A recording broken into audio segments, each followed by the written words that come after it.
This is Nick. This is Jack. Welcome back. It is Monday, November 27th. And today's pod is the best one yet. It is a T-Boy, Jack. Merry almost Christmas time. I had to ask you, everyone's wondering, we got to know, how did that turtleneck go over, man? Oh, during Thanksgiving? Yeah, your turtleneck. I was sweating. It's a hot top. Now I know why turtles like to swim.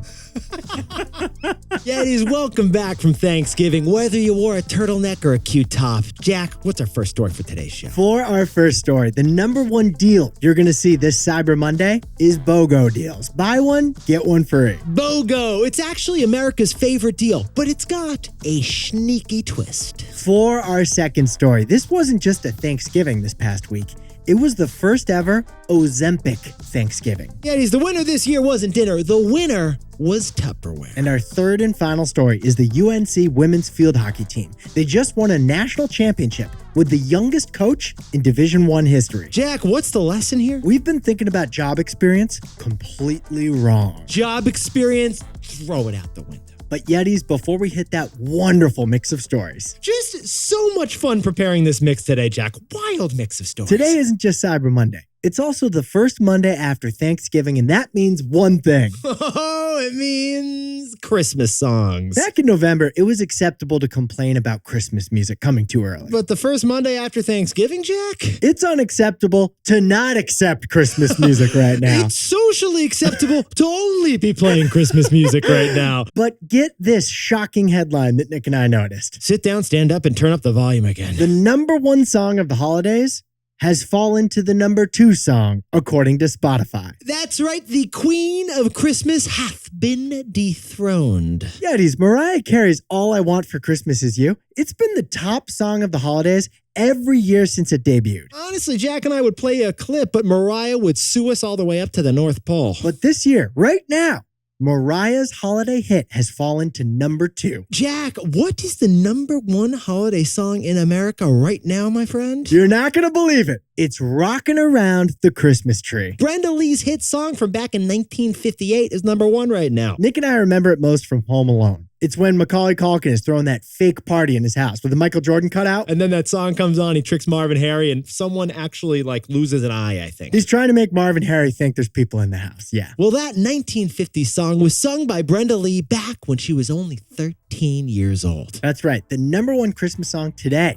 was sung in the 50s by a 13-year-old. And now the reason this song is number one, it may be because it's the 65th anniversary of Rockin' Around the Christmas Tree. And it may not be number one for long. I think Mariah Carey's going to rally to take the crown this year. Mariah's from Long Island. You just don't bet against Mariah Carey. But either way, we won't ask for much this Christmas. We won't even wish for snow. But who will have the number one holiday song?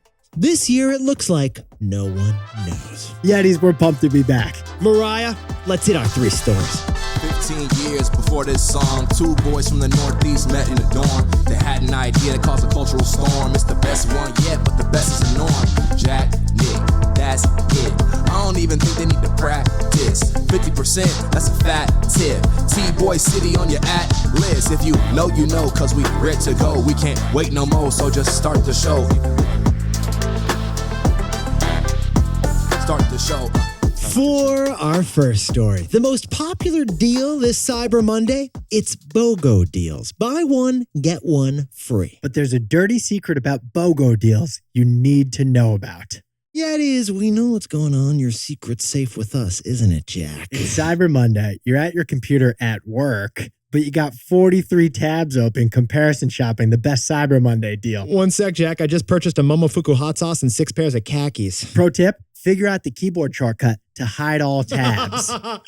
You're zooming into the meeting while you're shopping at Macy's. And Jack, I know you just got another turtleneck. I didn't put it on the company card, though. Don't worry. Don't worry, I won't check. But Yetis, we have all seen BOGO deals. Buy one wallet, get one wallet free. Buy one cute top, get one free. Oh, the first ever BOGO deal? When was it, Jack? The first ever BOGO deal was in 1908. A department store back in 1908 advertised buy one wool dress, get one wool dress free. Because wool dresses is all you wore back then. Back then, that was like the thing. But today, buy one, get one free is both the most common retail discount and shoppers' favorite kind of discount. Yetis, 80% of all free promos are buy one, get one free promos. America doesn't run on Dunkin'. It runs on buy one, get one free iced coffees. Hey, Darlene, make it a double. And the reason BOGOs are so popular is that stores love them. Because it helps them get rid of inventory. But shoppers love them too. Because it feels kind of like 50% off. Yeah, if you get two, they're both 50% off. But Yetis, here's what Jack and I found fascinating about this story. According to the Wall Street Journal, the classic BOGO deal is entering a brand new era. It's being used as a sneaky, strategic weapon, and you need to know about it. Interestingly, Yeti, stores are wrapping BOGO deals in clever language to strategically hit different types of goals. For example, you might see the promotion Domino's Emergency Pizza out there. Oh, yeah. What exactly is that promotion, Jack? If you buy one pizza, you get one free, basically. Pretty simple. But, Jack, we should sprinkle on a little context here because you can't order the two pizzas at once, can you? No, the free pizza only comes if you stop by a second time. Oh, and that second order, it has to be an online order. And you have to enroll in Domino's loyalty program to make that online order. Oh, you see what just happened here, Yetis? Yeah, Domino's used the BOGO promotion to hit their app download goals. Cha-ching, cha-ching, Domino's. You almost pulled it off. BOGO used to be about 50% off, free, and fun. Now it's about terms and conditions. You let the marketing team hang out with the legal team, Jack. So Yetis, this Cyber Monday, expect a whole bunch more BOGO deals than you've ever seen before. And expect a little bit more red tape, too. They're going to make you download an app and stop by the store a second time. Terms and conditions apply. Please see end of podcast for more details. So, Jack, what's the takeaway for all our buddies shopping right now on Cyber Monday? BOGO is actually BOGO Ba. Buy one, get one, and buy another. Yeti's super interesting data that we got on BOGO deals from the burger chain Shake Shack. Shake Shack's business slows after lunch, but before dinner. So they introduced a buy one, get one fries deal between the hours of 2 and 5 o'clock. Pretty straightforward. Buy one fry, get a second fry free. But get this, the data shows diners came in not just for the BOGO fries deal, they ended up buying entire meals for the whole group. They were lured by the free French fries, but they also end up buying burgers, shakes, and a side of tater tots. Oh, and the best part? This BOGO deal did not hurt the profit margins during their peak dinner hours. Because people willing to pay full price still came in at the peak dinner hours. It's the price-sensitive diners who came during the dead hours to get that buy one, get one free deal. So besties, watch out for all the fine print on those BOGO deals this holiday sales season. And watch out, because you're actually BOGO Ba. Yeah, BOGO Ba. Buy one, get one. Buy another. For our second story, we just had our first ever Ozempic Thanksgiving. The magic weight loss pill was more visible than ever over our biggest food holiday. Now, Nick and I want to see what a post-Ozempic world looks like.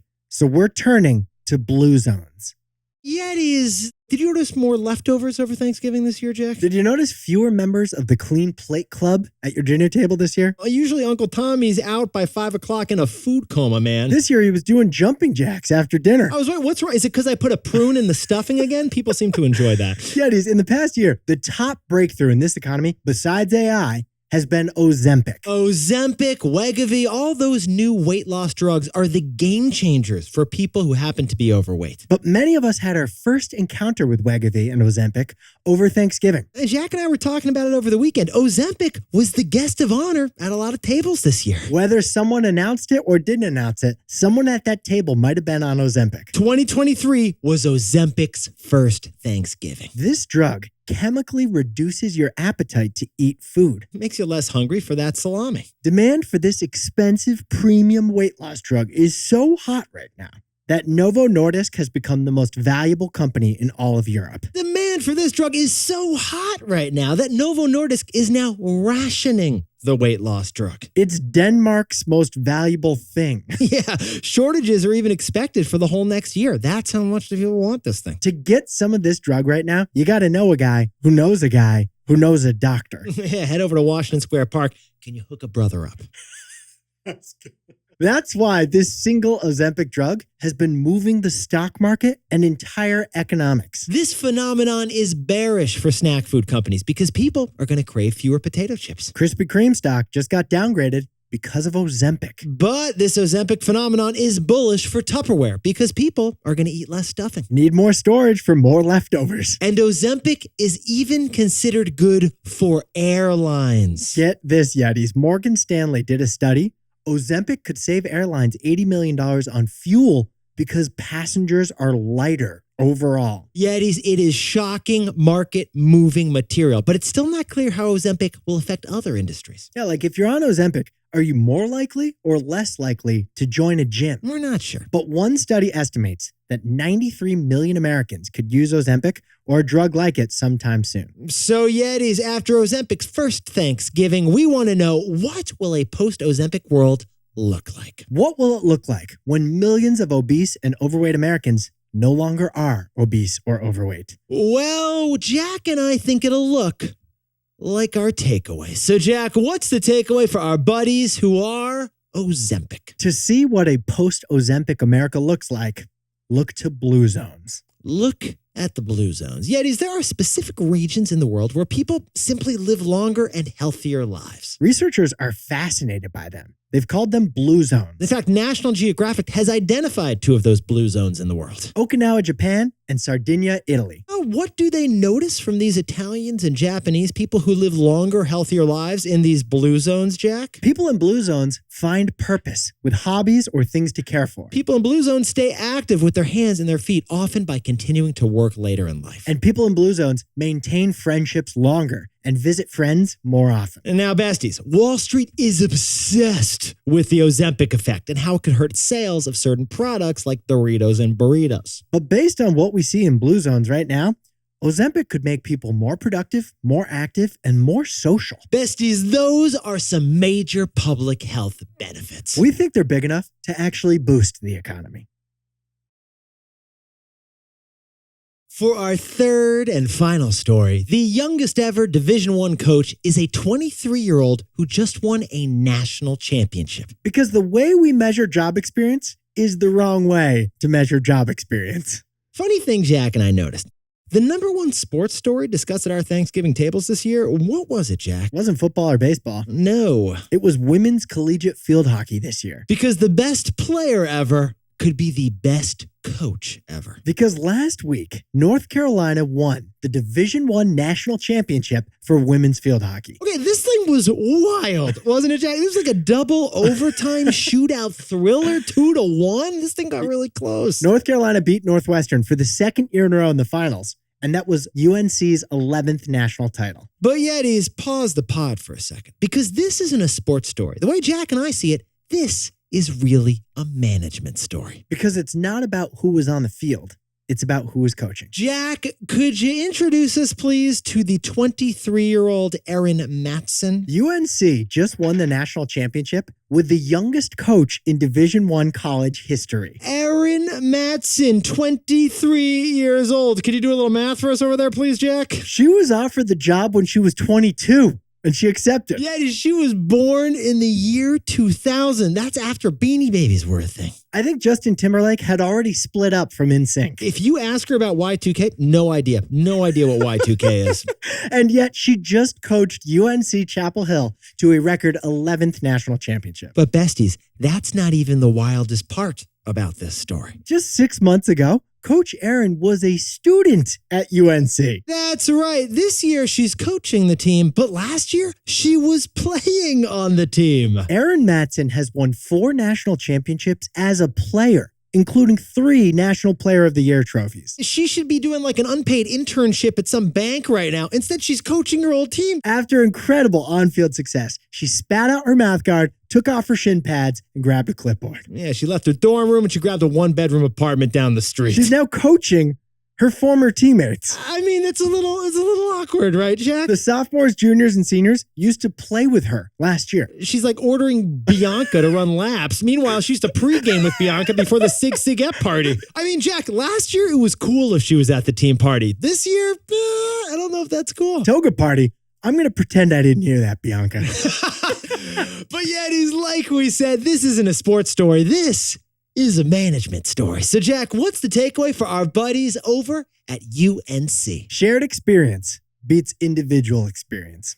Yetis, Adam Grant is a legendary behavioral psychologist. We love the way that he studies work. One of our favorite studies Adam Grant did concluded that work experience is overrated. Here's the study, bestie. So they looked at surgeons at hospitals, and they discovered that surgeons performed better the longer they worked at the hospital. But when those surgeons switched to a new hospital, their performance suddenly dropped. Okay, so Jack, what was the insight from this study? Work experience is most valuable if that experience is with the same team. Right. That shared experience is more valuable than individual experience. And that shared experience, that's exactly the success that Coach Aaron has had at UNC, being a former player. So, Jack, what's the lesson for the managers out there? Retaining people on your team is really valuable because they have shared experience. And what's the lesson for the individuals out there? Gaining experience with one team is the most valuable experience you can gain. So, Yetis, add it all up, and this UNC field hockey coach tells us something about how you work. Shared experience beats individual experience. Jack, can you whip up the takeaways over there to kick off the week? This holiday season, BOGO deals will be the most popular kinds of promotions. But watch out, Yetis, because before you know it, BOGO becomes BOGO Ba. Buy one, get one, buy another. For our second story, we just experienced our first ever Ozempic Thanksgiving. So we're wondering what a post-Ozempic world looks like, and it looks like the blue zones. For our third and final story, North Carolina just won the national championship with the youngest coach in D1 history. The lesson here, shared experience beats individual experience. Now, time for the best fact yet. This one sent in by Brendan Griffin from lovely Mount Airy, Maryland. This is a wild fact. The Guinness Book of World Records was created by Guinness, the brewery in Ireland. It was actually created to settle bar arguments because it was born out of a bar argument. Yeah, I guess that makes sense. Two guys were arguing about some trivia fact at a bar. Well, conveniently, one of those guys happened to be the director of Guinness's brewery. And he's like, I want to be able to settle disputes so that a fight doesn't break out. And he created one of the greatest marketing moves of all time. The Guinness Book of World Records was first published in 1955. They still haven't responded to our submission for the best one yet. They think it's too general a category. We told them it was a T-boy, but apparently that wasn't enough. Apparently they haven't listened to the show. Yetis, you look fantastic to kick off the week. Jack, you're looking fantastic. I'm going to see you tomorrow in San Francisco. Yeah, we got our live show this week. Our first live T-Boy recording this week with a studio audience. It's going to be fantastic, man. We're actually going to publish the live episode on Thursday as our regular pod, so you can look forward to it too. Put that in the Guinness Book of World Records, Jack. It's an exciting week. Nick and I will see you tomorrow. Can't wait.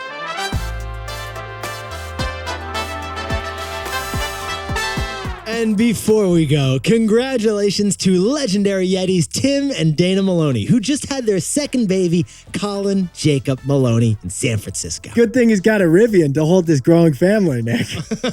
Good point, Jack. And to Nina, a second grader from Los Angeles, we wanted to give you a shout out for T-Boy Tuesday. Her favorite day is T-Boy Tuesday. And she whipped up some incredible artwork, by the way. It was so cool, Nina. Thanks for sending us that. Nina, you're an artist. And Aaron Agaby is on the way to school in Fairfax, Virginia, and Aaron is celebrating a birthday. Happy 30th birthday to Hannah Bailey, who's celebrating with her pooch in Los Gatos, California. And Joel Randazzo is turning 13 over in Germany. How do you say that, Jack? Alles Gute zum Geburtstag. And Emily Tiernan, the Princeton Tiger, is celebrating a belated birthday. And happy birthday to Mira Cobbs, who's chowing down a turkey-shaped birthday cake right now in Orlando, Florida. And Rafe G, congratulations on the new job in Boston, just outside Boston. Congrats to Parker Cole, who's got a new job in Chicago. Doing logistics.